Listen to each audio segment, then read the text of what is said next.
In this video, I'm gonna talk about filmmaking, what I've learned from working with Netflix, and what you can do to better your chances to succeed in filmmaking. Who am I? I'm Johnny von Wallström, and my last film, The Pearl of Africa, sold to Netflix. If you're new around here, consider subscribing. But now let's just start the show.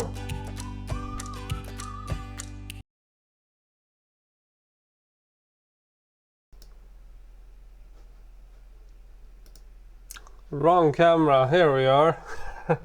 Okay, what's up? Let's see how long my voice holds today because I've had a bit of a cold, but for now, I think I'm okay. So, let me know, I'm gonna talk a little bit about filmmaking, comment, ask me anything. But first of all, thanks to everybody that supported the crowdfunding campaign. We made the goal, or we reached the goal. It's so freaking awesome. Because now we're able to start making the film, and we're already like way ahead of things in terms of like what we thought we would be able to do. So this whole crowdfunding campaign, it kind of makes it possible for us to do like a behind the scenes documentary of us making the film. But I thought I would just run through what happens now with the film. So the film is being made. I think that by the end of the year, we're probably going to have funding enough so that we can do the whole film, shoot it at least. And then from that, we'll see what happens if we can get like more funding or if it's going to be a low budget film. That we don't really know yet, but it's going to show itself during the year. But where we're at now is starting to look for like the next shooting date. And we're starting to like plan out what do we do next, because we have funding for the next trip and we have funding for shooting a behind the scenes documentary of everything. So all is good with all that. You're going to be able to see how we make the film and how we produce it and sell it, all those things. We've been documenting all the time, but it's going to be much more now that we're able to do this. And I've also started to work on the scenes for the film. I need to run through all of them before we go for the next shoot. So to kind of understand the story, what we have, what we're missing, see the connections, I need to review all the material and start editing scenes. So I thought I would do like a series of that for the whole channel. So taking you through, I don't know if I'll do scene by scene, but a couple of scenes at least, like I did the last Q&A, or I don't know, a couple of weeks ago, or last one, I think it was last one. So look at that one if you're interested. I went through a whole Q&A session, and it's kind of interesting to me to work that way, because I haven't worked that way before. And now that you're starting to like working on a different level with live streams, trying to incorporate it in a different way, it's super interesting to me how like things are really amping up in terms of how I make films and collaborate and make it more interactive, which is super interesting. So if you want to know anything about the film or what happens now, ask anything. Otherwise, ask anything about filmmaking, because that's what I thought I would talk about, like how to succeed in filmmaking and make a filmmaking career. But then we're also applying for funding right now. So that's the next step now. It's pretty much applying for funding. We think that we need a US funder in order for like the agents to start working on the project in the US. And the reason why you need an agent is because then they can go and they can approach like Netflix or YouTube or whoever it is that we want the film to end up with. And then they can approach them and they can put together a package and say that, okay, this project is being made, da, da, da. Then they show the material that we have, and then they pitch it to them. And the reason why you do that is because they have a better connection, they have like better leverage, they can get more funding out of it, they can make it into a proper like big project, which is what we're aiming for with this one. So it's interesting to take you on this whole journey like early on, because we know that this can be like a time-consuming thing, and it can be like an endless project pretty much, but it can also go really fast if we play all our cards right. So what we're doing now is like working on that parallel to starting to apply to markets, and that's where you start to pitch and start to meet like a broader spectrum of players. So for us, we're approaching a couple of people right now because that's our A-list, if we call it that. These are like the people that we really know that we want to work with, and they're the ones that we're starting to approach. And then the next step after that is to kind of look a little bit broader and see what happens at the markets. Start to like playing around with the project in the markets to see who is interested in it, because that can vary. And we don't really know. You don't know until you try. So that's like the next step for this project. And then we're planning to shoot the project in 2019, which I hope we can do everything in 2019. That would be pretty awesome. So I think that in itself, just like going out and planning to shoot everything, hopefully that just pushes us to do it. But you never know what happens with funding. You never know what happens with the project. So anything can happen. But for the most part, I think we probably need at least 3 more trips there, and we want to spread it out during the year so we get like a big scope. So the story is pretty much following a year or a year and a half of the lives in Kino City. So for me, that's a better approach in terms of a story. That's why I love docs so much, that you can actually follow something for a long period of time and see things evolve, and it just makes for a richer story narrative. And then we'll document it all and you'll see it all. So it's gonna be fun. I'm so psyched about this whole thing. It's so fun that this went so well. Also, Skillshare came on board pretty late, so they're like a main sponsor now, I would say, for now. We're gonna do like a web series with them, so they will kind of be a sponsor to the web series that we do. Which is awesome because like they do good stuff, and then we'll probably do a couple of courses on their site and that sort of thing. So we have now few collaborators with like Black Magic, Skillshare, Epidemic Sound. Who am I forgetting? I'm probably forgetting somebody. Sorry. But it's just gonna grow, and I hope that it will grow also for like other YouTubers to come on board. So yeah, we'll see what happens. But if you're wondering anything, ask me. And otherwise, I thought we would talk more about just filmmaking. So Filip Johansson, when is the behind the scenes coming out? I'm not entirely sure when like the next episode is gonna come. We're doing like all this like editing and all that, like live stream edits. And then like tutorial stuff all the time. But I think that for now we're gonna take like a couple of weeks break, also because I'm doing like these big ad campaigns at the moment, so I can only like upload 1 episode probably for the next couple of weeks. So I'm gonna do the live stream and then that at the same time, but that's fine. But doing 2 episodes is probably gonna be too much, maybe, but don't hope for too much. But then after that, I'm gonna start putting more episodes out. But it's also gonna be a little bit mixed of like, we don't have that much left from the Kino trip that we shot the last time. Most of it is like in Stockholm and doing the funding and all that preparation, which we of course are gonna show, like the costing process and those things. But we really want to go to shoot again, to create like a rich web series out of it. So we don't want to do too much of like the behind the scenes without having like killer material basically. So we'll see when it comes out, but probably hopefully now in the end of the year, otherwise start of next year. But we're gonna put out stuff all the time, and we're gonna do like sessions live with the edits and all that continuously.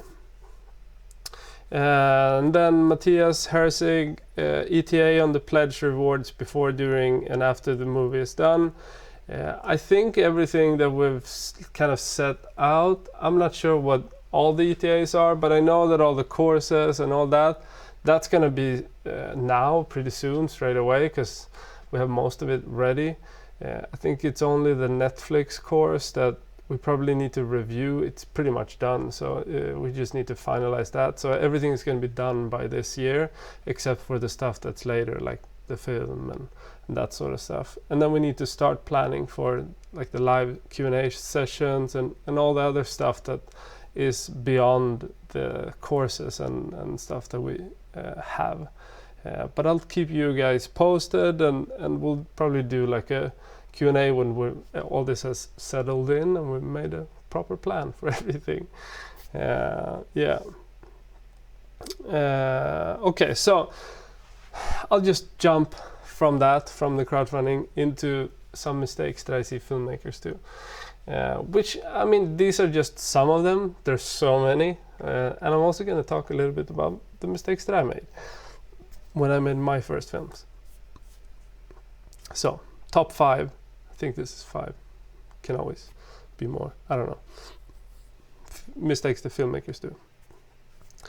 One of the biggest things is that most filmmakers that I see, they have this vision that, okay, if I put so much into this project, this one project, that like this is gonna be my big break. You put everything into it, which you should always do, but it's the lie to yourself that this is gonna be the make or break thing of your career. That's the wrong psychological thinking, I think. And that's just because when you set out to do that, when you believe in that so much, which you might need in order for you to kind of progress and do things and avoid just being like let down and stop doing things. But the thing is, when you have that focus rather than just like seeing it as a marathon, and when you stop doing things because you fail, when you stop doing things because this project didn't come to the level that you were expecting it to come, if you quit then you've failed. And that's the biggest mistake that I pretty much see like people make all the time. A lot of people set out and they make like one film and then they walk away. They don't want to make one more because it was such a dreadful thing. And that, I think, has to do a lot with just people setting out to do this one project, and they put all their energy, maybe even their whole like economical stake into it. So whatever funding you have, maybe like too much of it is self-funded. I believe in self-funding, but I still like believe in the longevity more, that you need to be really smart with what you invest in. Like investing in equipment that you actually can earn a living freelance filmmaking and then using that to make a film, that to me is smarter than just like going out and just putting all your savings into a project. So that's number one. Another thing is just by being blinded by how genius of an idea you have, because that's what like inspiration and a vision is basically you thinking that you have something that's so damn unique that nobody else can do the same thing. And the problem with that is that most of the time it's not. Pretty much all the time it's not. Somebody else has done this film before or is thinking of it or producing it at the same time. And there's so many other parameters that play a role in you actually becoming the success that like this idea has the potential to be. So even though your project might be as good and as genius of an idea that you think it is, that does not mean that it's going to become that success that it has the potential to be. So just believing too much in the genius idea that you have and not putting enough into like making it into that is something that I see happen all the time. Like people just think that their idea is so great that they don't have to do the hard work.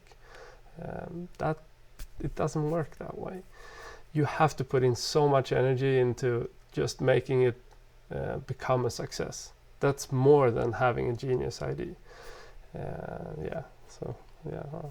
don't know, what do you think? But then another thing is like the lack of knowledge, I think, of the film industry. So a lot of people, they go into it. I did the exact same thing. I went into it totally naive. I did not know anything about the film industry. I just went in and hoped that like, okay, so I just make this film and then like I'm set, then people will discover me, and like Quentin Tarantino and Robert Rodriguez, it would be fine. And then that doesn't happen.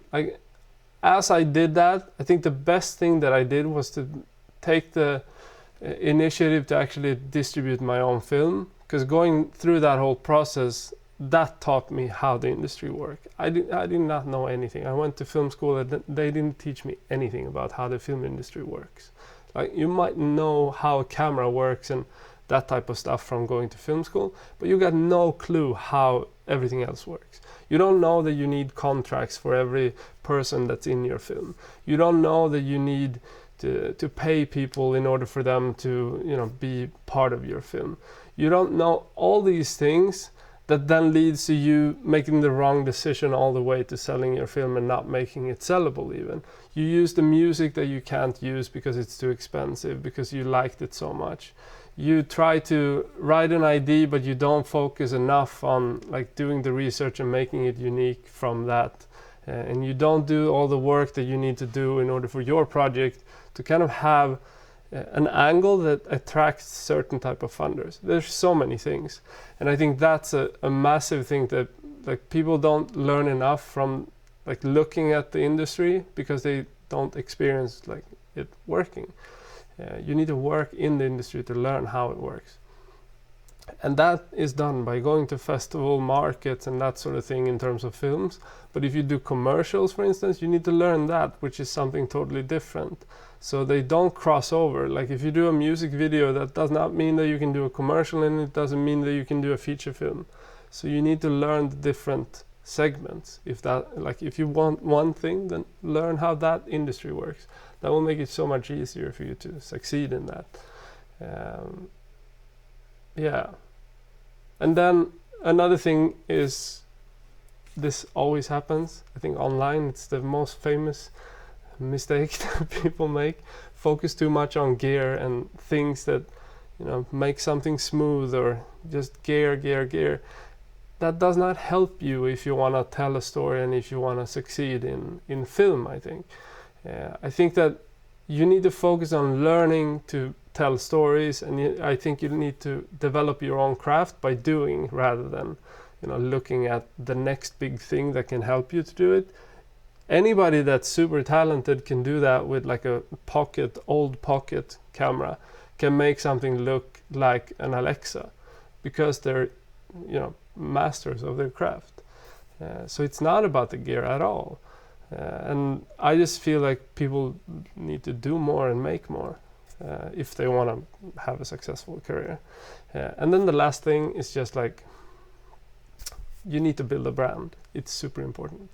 I know that people hate talking about brands if they're artists, but if you don't build a personal brand, it's going to be so much harder for you to raise any funds or any interest in you or your projects or whatever you do. It's almost impossible. Like today, when you have so much competition, I don't know how you stand out if you don't do it with a personal brand. Like the craft in itself is not enough. There's so many films that just go like, okay, they notice it for 5 seconds and then it's gone. So we're on to something else. So if you don't have something memorable as a filmmaker and as a creator, in terms of style, in terms of whatever your personal brand is, all that, if there's not something that's consistent from project to project that people can follow and recognize you in, you're gone. Simple as that. What do you think? Let me know. Okay, so let me take you some questions here. Hi, some insights in the story of the doc would be great. Yeah, so the story is being developed at the moment. So that's the funny thing about this whole process, because we don't really know what the story is, but we set out to make a story about like 4 corners of the world. This was where it started. This is not what the Kino story is anymore, but to just tell you how it changes and how it will continue to change. So 4 corners of the world, 4 stories that together tell a story of like climate change and how personal stories are like being told around the world and how they're being affected by the climate changing. So not the climate change political aspect of things, just like the climate changing, and then the personal stories on 4 places in the world. And then Kino would be one of them. But then we went to Kino and we realized that there was a different story there. So you need to adapt with whatever idea you have from the beginning and see like, okay, this is so freaking good, we need to follow this. So we realized that this greater story that we wanted to tell, there is this exact same story, but as a like microcosm in the world within Kino City. So the whole general political whatever story about climate change, the same thing exists there, but it's on such a small and personal scale that it's just in a community of 8 people. 8 people fighting with each other because they have a mining company coming from the outside knocking on the door trying to ruin the city. So that's the story, is basically them trying to, survive in that place, just personally, all their conflicts in between each other, just living their daily lives, going about their daily lives as mining companies trying to come in and extract resources. And we're not focusing on the mining company at all. It's only focusing on the personal stories. So that's just, the outer threat that's in the community that affects the community. That's the story in a nutshell. And then we follow certain characters that are freaking amazing. That's simple as that. I don't know, I should probably shape that pitch a bit. Josh, hello from Germany. Hello. Okay, so I was wondering, Ninja Kotajärvi asked, I was wondering if you could help to figure out how to take a shot I want, but have no idea how to go about it. Okay, let me read. I want to shoot a quite well lit up room, wide shot with dark silhouette type figures moving around. How would you light it to get both silhouette lit up room? Both silhouette and lit up room. Is it even possible? Yeah, it should be. I don't know what the room is. That's the big question. Like, do you have enough depth so that you can actually light the background separately? Like, the more you can separate it, the easier it is to do it. But in general, if you want the silhouettes, you need a lot of backlight, and then not so much in front. So you can't put that much in front, or you can flag the persons that are in the front if you want to have, them not having light on them. But I think the simple way is just to separate as much as you can. So to put the light in an angle that it doesn't hit them, but it hits the background, which usually is to move it behind them, and then you should probably be fine. But if you want to light like an even lighting behind them, then probably put some, can't show you, but this cylinder, what are they called, the ones you can rent? Not even sure. But you can put like these diffusers that you hang like a lantern type to light everything evenly behind, and then just do a lot of backlight on the people so that they you can see the contour of them. But the brighter the background and the more backlight you get, the less you're gonna have to expose the front and get that silhouette. Simple but hard. Okay.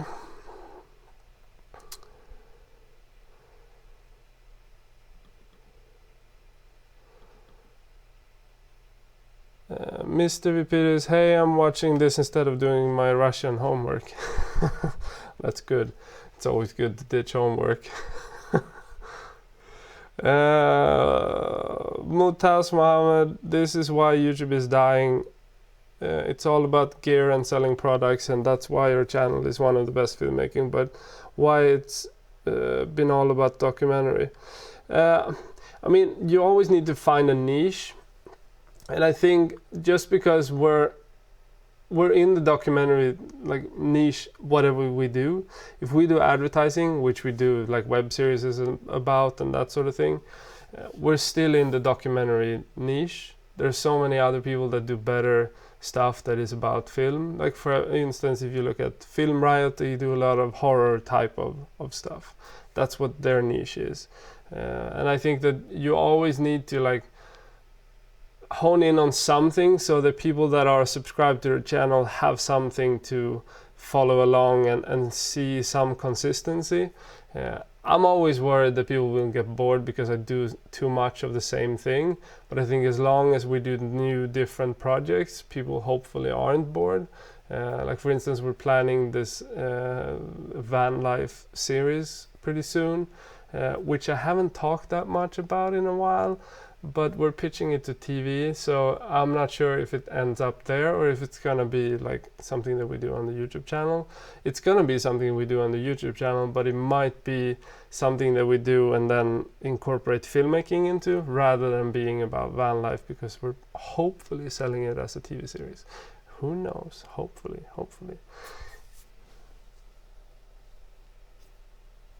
I don't know.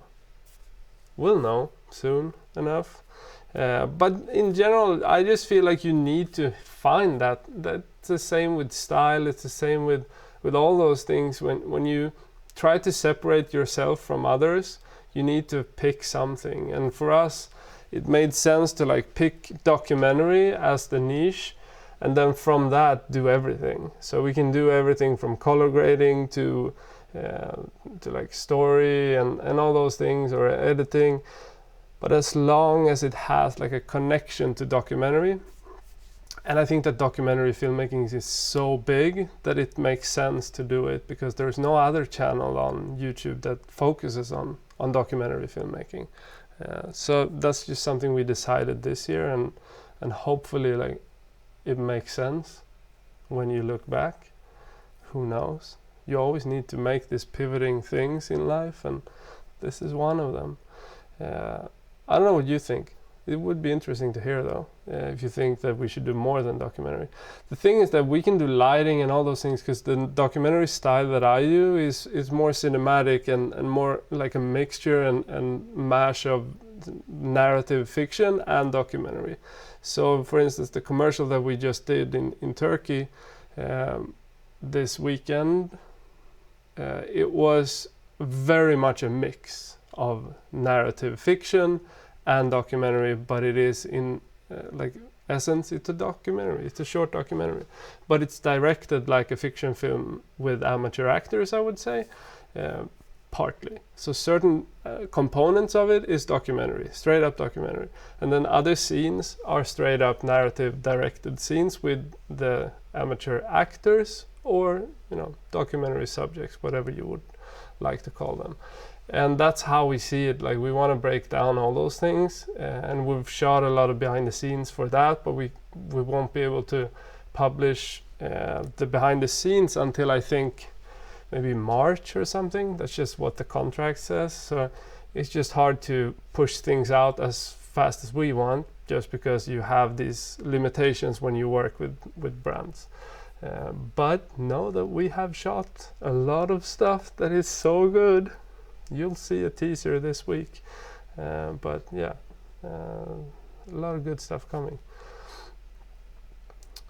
Let's see.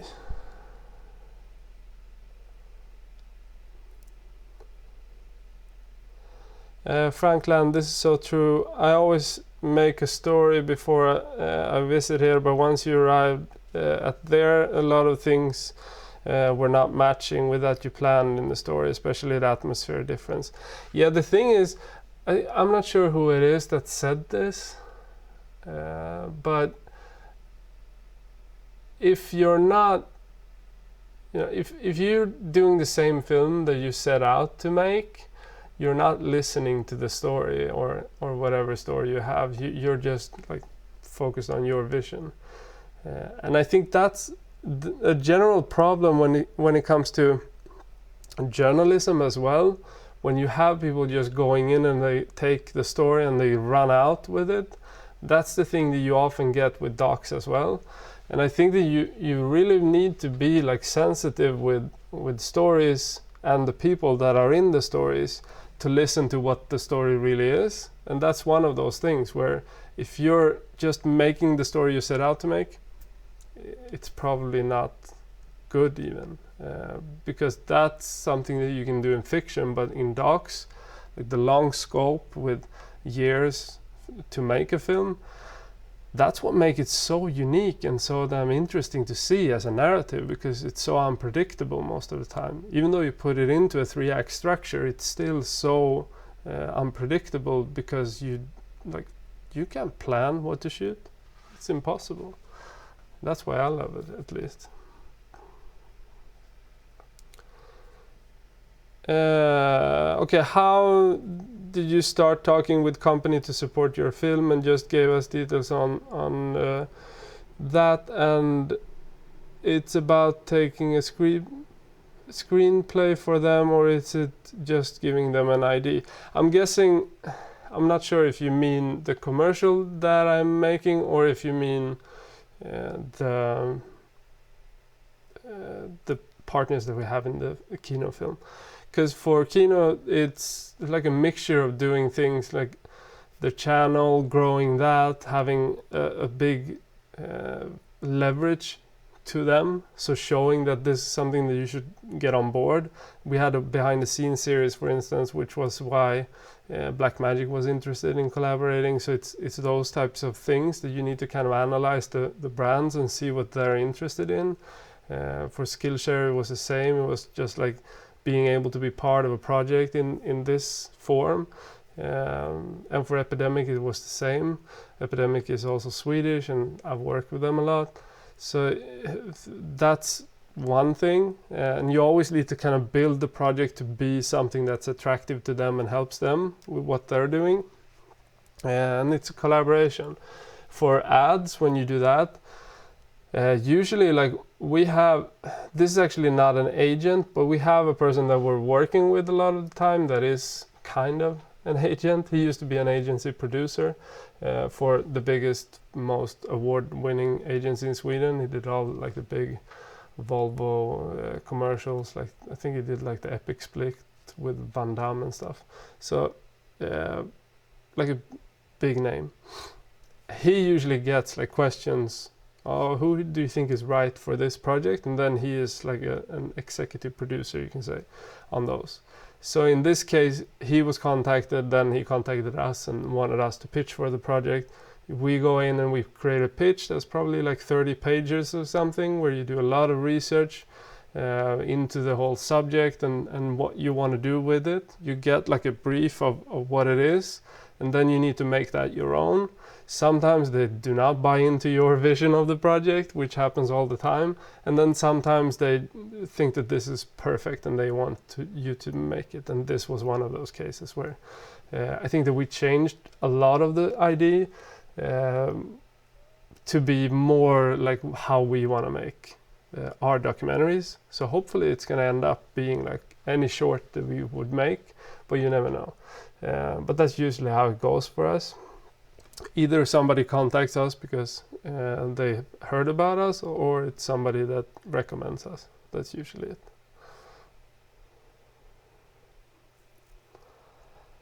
Let's see, I had another question here. Okay, so Tess for 10 asked, how do I get my idea out to Netflix? I think today it's harder than ever, which is not so fun to hear. But they have so much good stuff. They produce so much content on their own. I think one thing that you should be worried about is not being an originals film. Because then you're just on their platform and you're not getting any exposure, which I think it can really drown a project. I think in general it's better to have a distribution deal than having that. That's something that you can do later, I feel, when the project has had its run on other platforms. But if you're not an originals deal, I feel like Netflix can probably just make your project not so accessible. Even though it's accessible all over the world, it can get drowned into their whole system.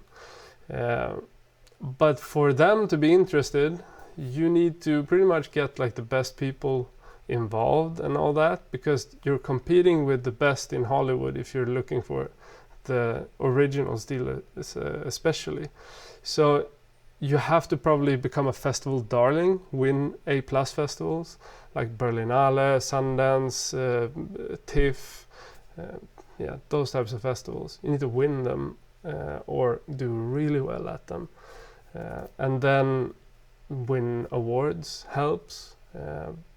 But you can also do like a project that builds a lot of internet hype. That helped us with Pearl of Africa, for instance.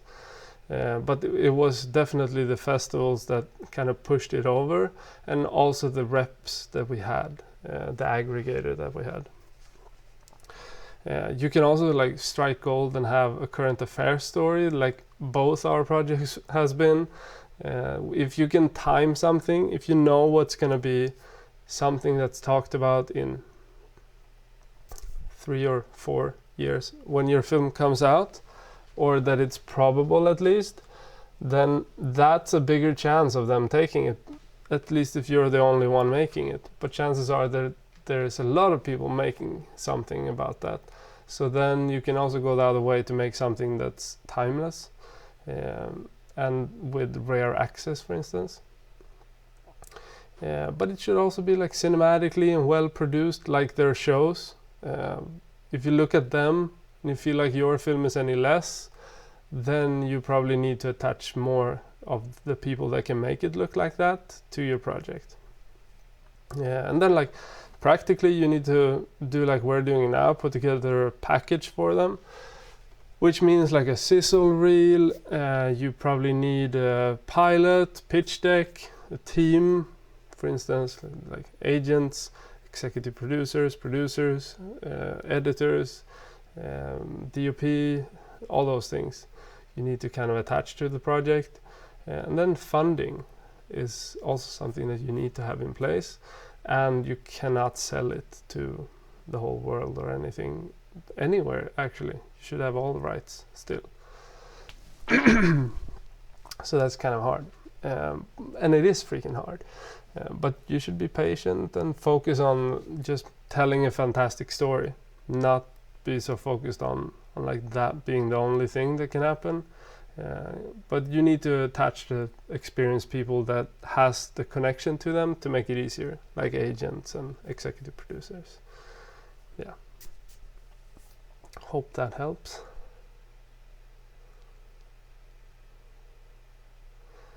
Writing on my first short film and listening to this at the same time is just awesome. Thank you. Hope it helps. Hope it doesn't distract too much. Yeah, I usually put on foreign music that I don't understand the words.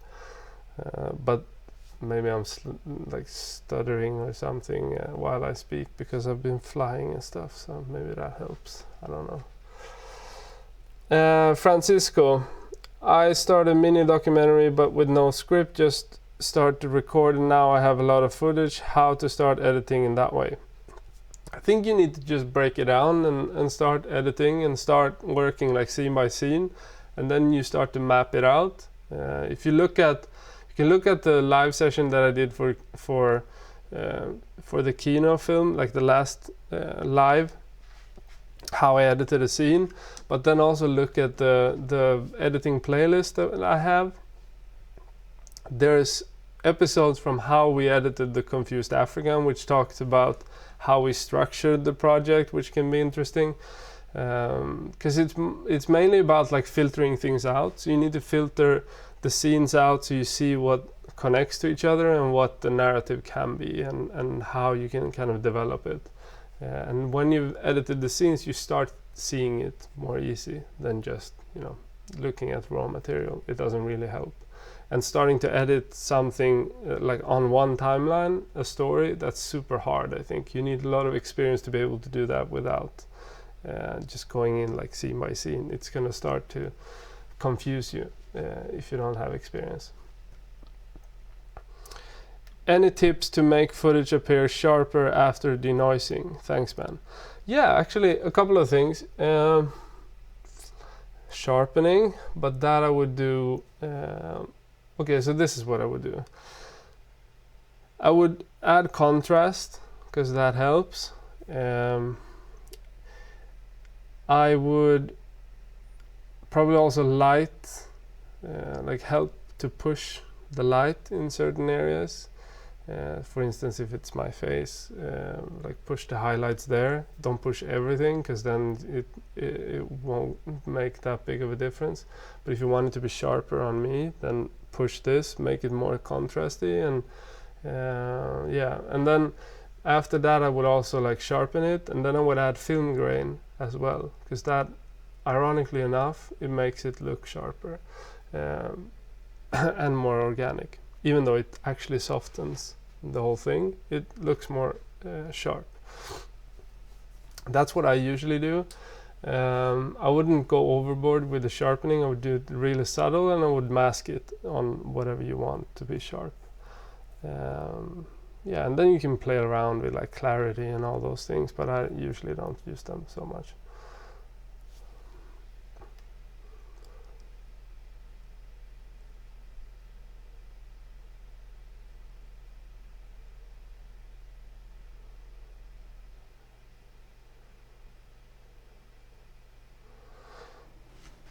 I sit there watching the stream every week and done nothing the past like 12 weeks. Oh, good. Hope you don't watch everything, all the other stuff as well. Hope this is the only thing, so you actually have time to do other stuff. But I like the people who are watching it, but everybody should definitely go out and make more stuff, because that's the only thing that will teach you to make stuff. It's really hard otherwise. Let's see. So Mr. Viperis asked before on social, so I thought I answered this, or I thought I would answer this.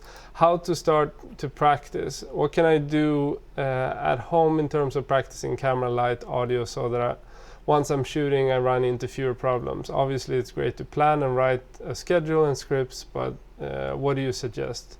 Yeah, let's just answer this. So first thing, make as much as you can. I know I kind of say this, but the only thing that will get you to learn anything is by testing it out and trying and failing, and that's the best way to do it. And for some people that might be just exercises. For others it's making films. For me it's always being like doing ambitious projects that in the end might suck, but you learn much more, I feel, from those than doing just exercises. And I would also say, because this is something that I didn't intend to do, but working with others that are better than you, that's the best way to learn. And I've done that because I've been both like a cinematographer and an editor for other people, so they've always been better than me at telling stories. I've always felt like I've been pretty bad when I was a DOP. At least I knew how to shoot good pictures and that sort of thing, and that's not so hard to learn, like the technical side of things. But then telling a story, that's something that I've mostly learned from working with other storytellers that are like directors or script writers or actors. All those have had so much more experience in that than me.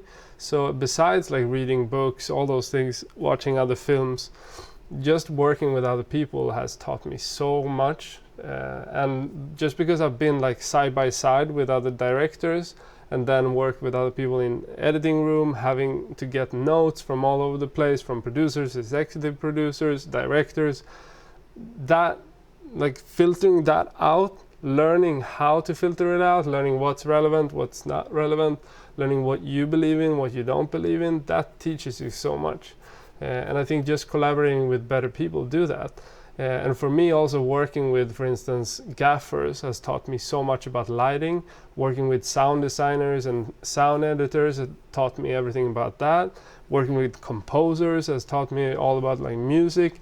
And then you just take that from them and you put it into yourself, and then you filter it out in whatever capacity it is, and then it ends up in your work. But I think that's super important.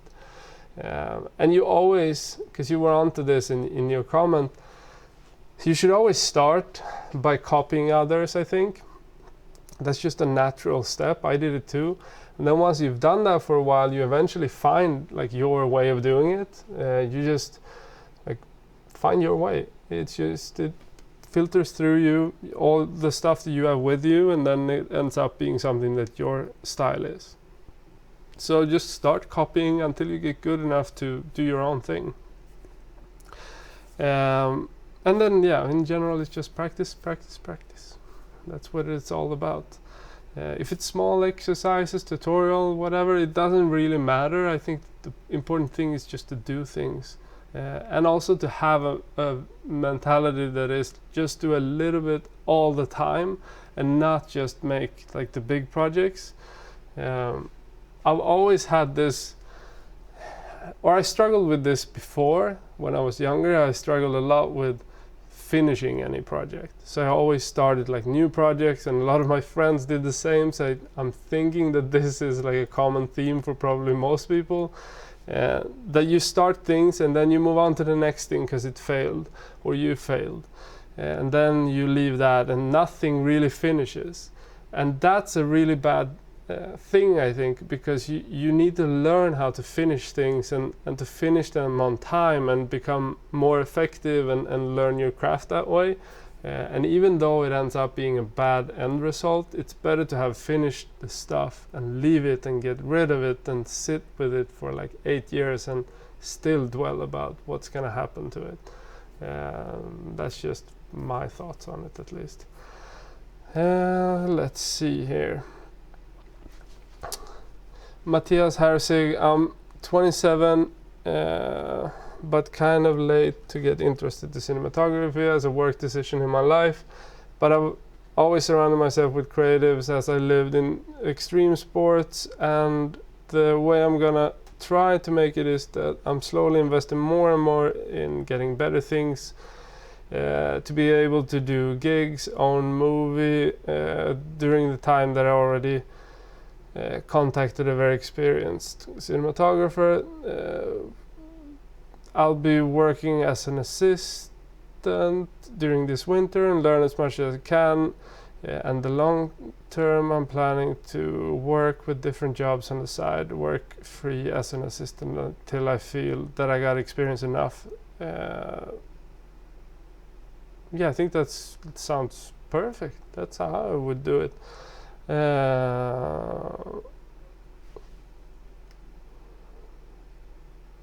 I think that's exactly what you should do. I think that assistant route is super valuable. I did that for photography. If I would have continued being a still photographer, then that's definitely like the way that I would go. Instead, I went into film production film school, which is probably in the end, maybe that was a smart choice, but the assistant role, you learn so much more and you build a network, and that's what's essential if you want to work in the industry. And 27 years old is nothing in the industry. Like nobody knows anything in the industry because of age. Most people that have any type of position is in my age, and I don't even remember how old I am. Let's say 30. Am I 36? I don't even know. I'm born 82. Somebody can kind of count this for me. Probably. Maybe. But most people are in my age in the industry that have just like got to the high positions. Or they're a little bit older, but not so many are younger. Like my brother, for instance, he kind of skipped the line. He's 11 years younger than me. He's always the absolute youngest at every market, every festival, anywhere we go. He's always with like 40-plus-year-olds, and he's like 20 something. So that's rare. It does not happen. So being that age, it's nothing really. And it goes so quick when you start to work and you start to get into things and you're talented, then it just happens quicker.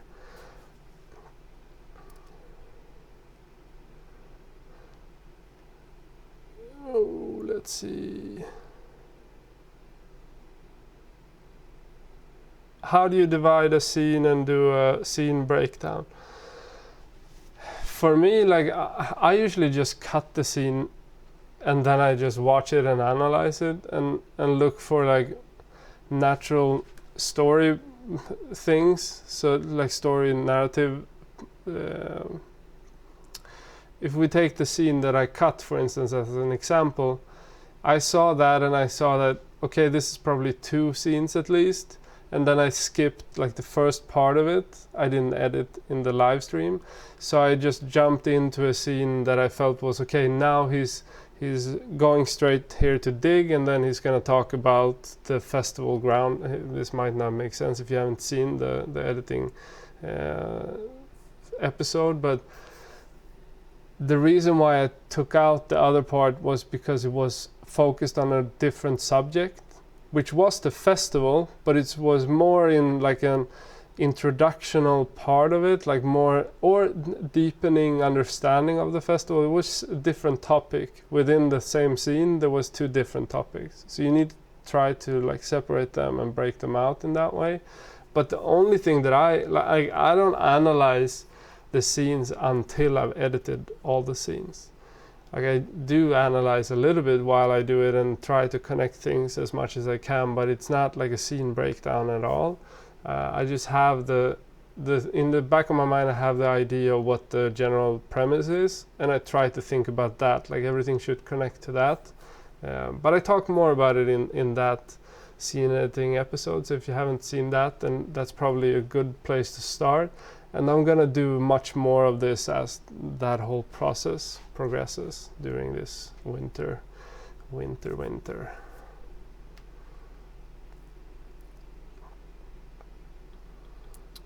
Dust 35. Oh man, I'm late again. I didn't see a reminder button. I think I forgot to click the reminder. I don't know how it works, but probably nobody got a reminder today then, because I forgot to click it.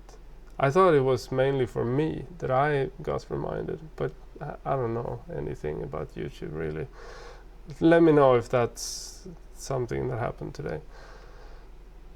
The strange thing is that I got a camera for video only in January. I shot a lot and had a lot of fun editing, but the only thing I got out of it is if it was some cinematic montages. Okay, and in May I got a stills camera, and I've been loving to shoot stills at parties ever since. At my age, there's a bigger party every 4 weeks. At the turnover, it was quicker this year. I really want to get done with school next and work with video in the future. Oops, now the chat jumped. Oh man, why? How did you jump so much? Where did it go? There we go. Video, okay. I have got an idea for a project that's very niche, and I found some people to copy to document my DIY printed auxiliary lens for my 80x60 thermal camera. It's great. Already got some parts for the script, just have to get some more panorama shots for the showcase. I have still shoot for the progress. Yeah, I think that sounds good. Like you need to kind of try different things. Like I did tons of things to understand that this was what I wanted to do. I did still photography to understand that this is what I want to do. Most people go that route. Like people are multi-talented in many fields, but then they hone in on one thing. So just go out and play with it, I think.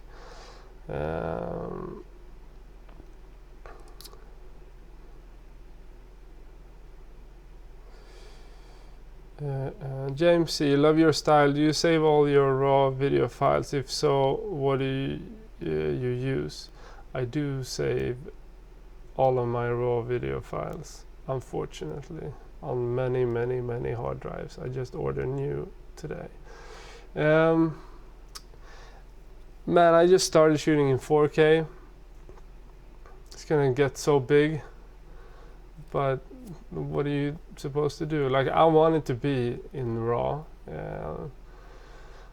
I shot in ProRes 444 for a while, both on the Ursa and the C300 Mark II, and that's fine and all, but RAW gives you a different, I think, strength in the highlights and the shadows and everything. It's a much cleaner process as well when you grade. So I just love RAW. I've done that since I took like still photos. When I started with my 5D Mark II, and I compared that to what the video did at that time.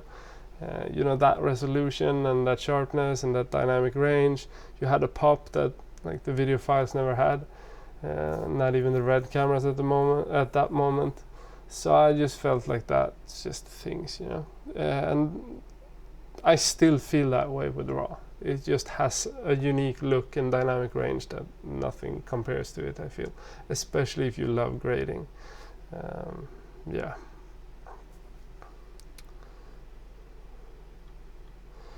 Matthias Hersig, is it Andre that's your brother? Yes. Yeah, he is. He's my brother and my producer. So he's actually a successful producer now. Like, he produces stuff on his own and everything. So he doesn't even always work with me, which is kind of nice because it used to be just us. But now he actually produces other people as well. And that's just something that happened this year. But yeah, he's a producer and I'm a director, and we have a production company together.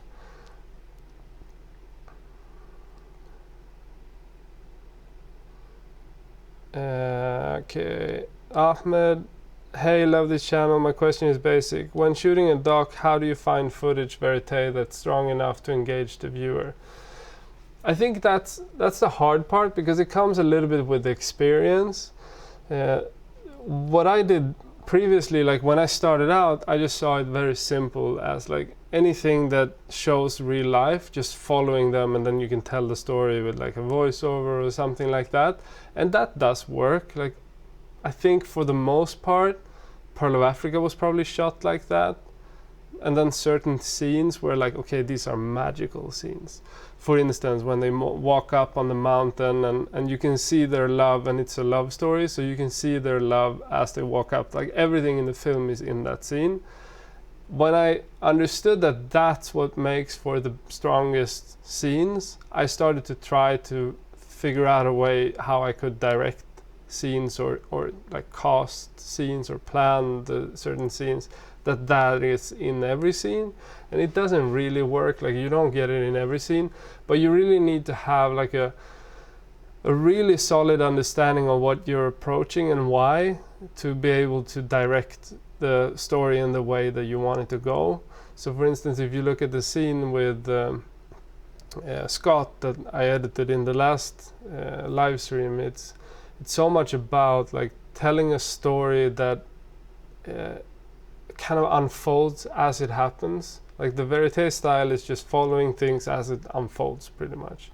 And if you have the right scene where what you're seeing and what's unfolding is so connected to the story that you're always following the story and understanding the story a little bit more for every step that like the scene is progressing, then that's what the strongest way to look at a scene is.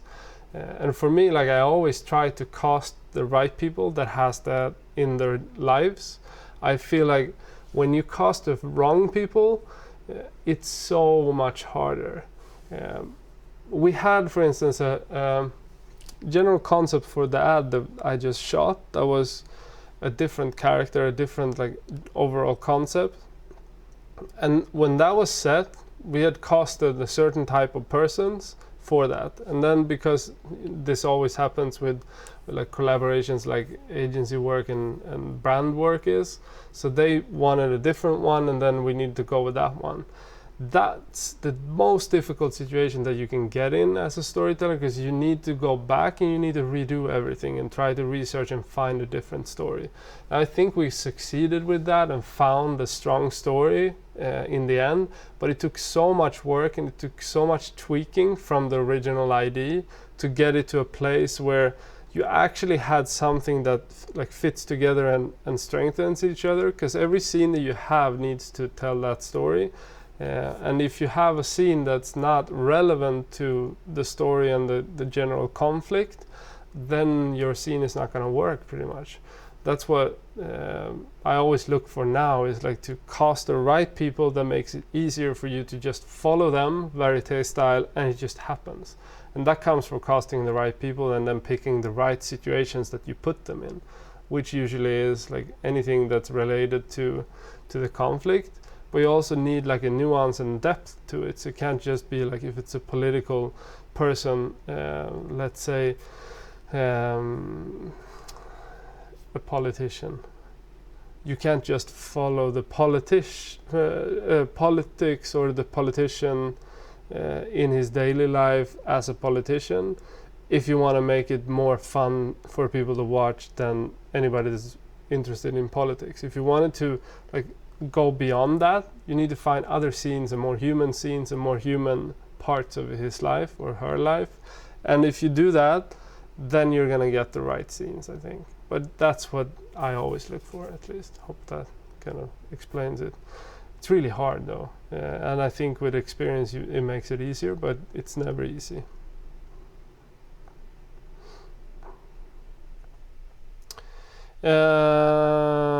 Okay, let me answer this last question, and then I'm going to tell you about all the mistakes that I've made making films.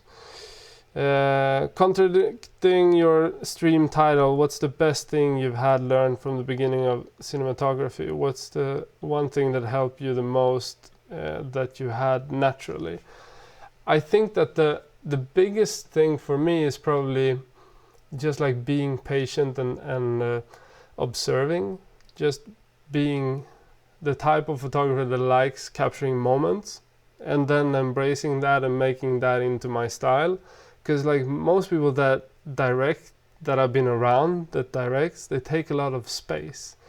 Like I direct in a totally different way, where I don't talk that much. I try to not talk at all.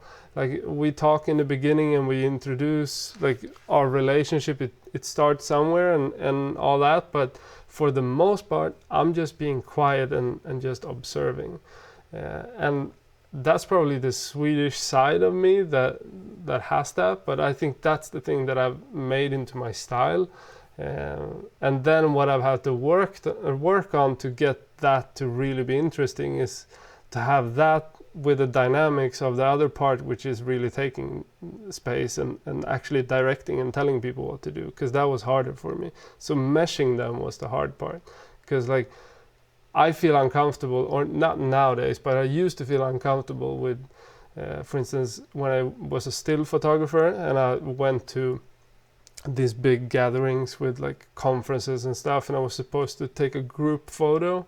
Directing that group was the weirdest freaking thing that I've ever done. Like I hated it so much, just taking a group photo. But being the like fly on the wall, just taking pictures of people, just observing life, that I excelled in. That's my natural habitat. But taking that group photo, it was so dreadful and like horrifying, because I didn't know how to direct people. And that I've learned from just working, and now it's super easy to tell people what to do, but that was super awkward. Yeah. Okay, so some mistakes that I made that you should probably avoid doing.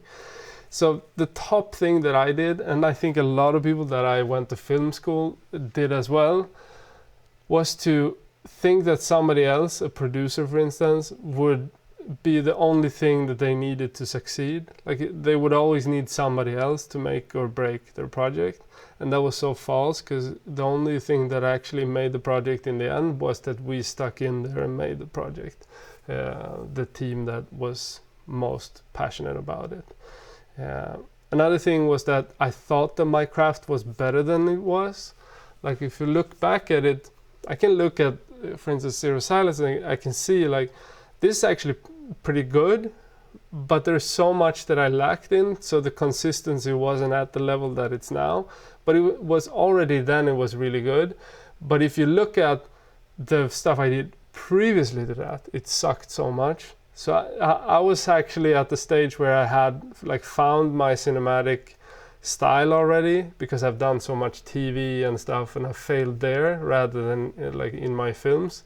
So I had done so much work already to get my craft in the place that it needed to be for my first film. But I've done so many short films before that was not at all what is considered to be good. But I thought that they were really good at the time. So that's a mistake that a lot of people do. Another thing is thinking that your story is so unique that nobody else can make it or has access to it. While that's rarely rarely true. Like most of the time, you figure this out as you're releasing the film in a festival. Somebody else has had the same idea and is at the same festival as you. And that can be freaking hard. Or they launch their film before you and you're pretty much screwed.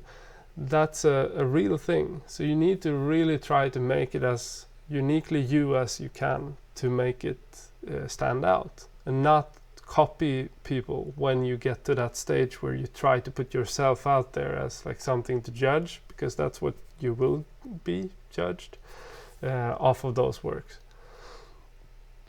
Okay, and another thing is that I thought I knew how the industry worked. Like you can read a lot of stuff online and all that, and you can kind of understand how it works, but really you don't until you stand there and talk to the people, and like things get put in a perspective and filtered through you and your experiences.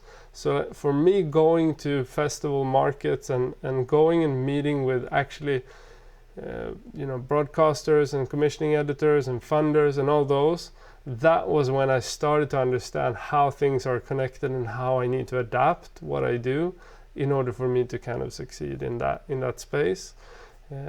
But you only learn that by being there, and that's the hard part, to figure out how you're going to get there, because you don't get there without a film. So make films. And another thing is not realizing that you need a really tight network for you to succeed. You need to build a network that makes it possible for you to make your films, or you need to build it, if you are an advertising director, you need to build it in that space. Wherever it is, if you don't have that network, you're not going to get opportunities, and doors are not going to open. So that was a big realization that made me focus much more on networking within film industry rather than like advertising industry, which I did previously, but now I almost only focus on it in the film industry. But today is mainly Andre that does that. But anyway, it's been super important to understand that. And a big thing is that I waited too long to do the projects and finish the projects, and today I just start them and I'll see where they take me, and I don't dwell too much on it. I just want to flies. Like, why do they come now in the winter? Okay, anyway.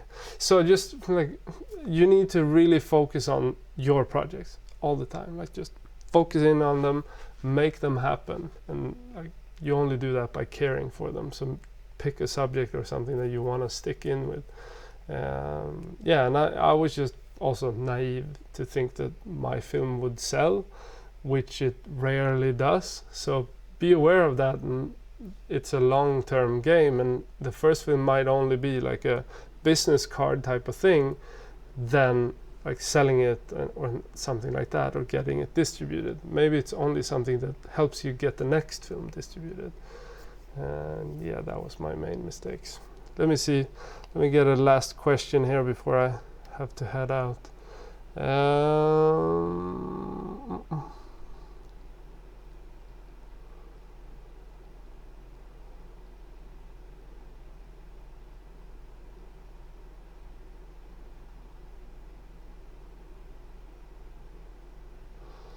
A lot of pocket stuff. Okay, so this one. Okay, I'll talk a little bit about the pocket as well. How have you done any video on your storage methods? I haven't, but I should. Let me do a video on that. Ross Adams, thank you. Okay, so Benjamin Cortez Leon, I hope no one hates me talking about cameras, but I tried the Pocket, not 4K, and I thought it was incredible. I think I'll buy the 4K, even if it arrives in August. I shoot on it all the time. We shot on it now in Turkey, and like, it blows my mind how big of image there is in that camera. But yeah, the 4K, probably the dream, just because of the sheer size. Like, I love Micro Four Thirds. I just love the lenses. Do I have a lens? Just having a tiny lens like this, how good is that? I don't want anything bigger. And even like, I shoot on a crappy pancake lens. Like, this is such a shitty lens. The image always looks good though. So why would you care if this is like plastic and it sounds like this?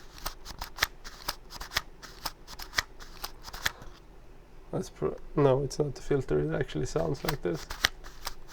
Oh, it's the glass in the filter because I dropped it so many times.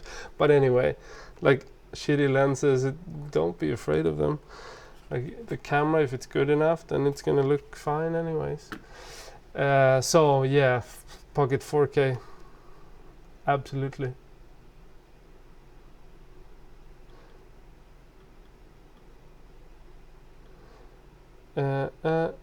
Yeah, I think that's gonna be it for this day. But guys, see you. I'm gonna show you an outro. Bye bye. So how do you sell your film to Netflix? That is the question. This channel is all about documentary filmmaking, so if you want to learn more about that, subscribe. I have courses too, for free. Check those out in the description.